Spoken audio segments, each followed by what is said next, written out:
Hi everyone, this is assignment questions of MES 016. The first question is distinguish between positivist and non-positivist paradigms of knowledge generation in education with examples.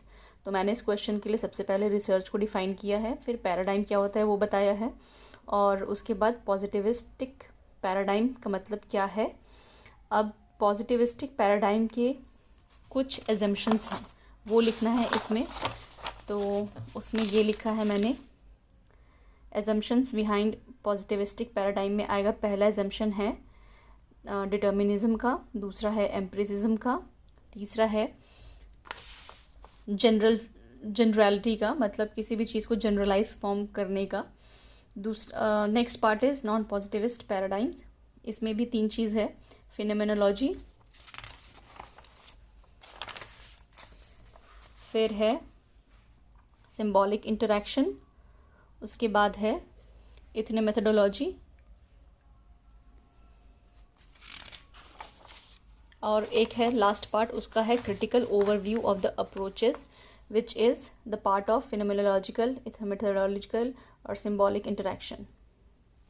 Second question, explain the meaning and nature of descriptive survey research. Discuss any 3 types of descriptive survey research with examples from education.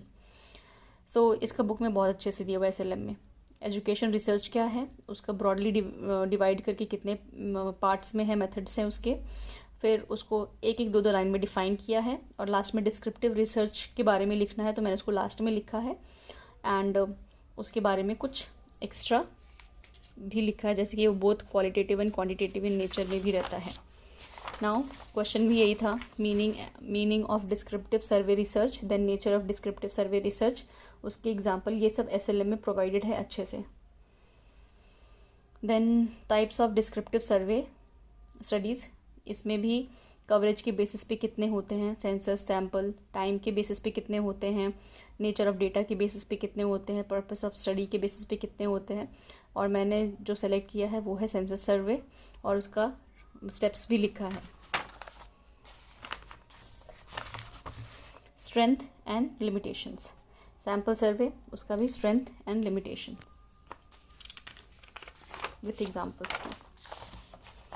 इसमें का आपको, क्योंकि ये मैंने xerox निकाला, शायद इसका print इतना अच्छा नहीं होगा विजिट, आप पॉज करके अच्छे से देख लीजिएगा.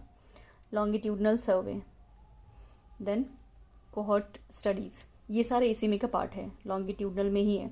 ट्रेंड, पैनल, कोहॉर्ट में ज़्यादा स्पेस नहीं था तो मैंने उसको फिर से अलग से लिखा है. और उसका कंक्लूजन.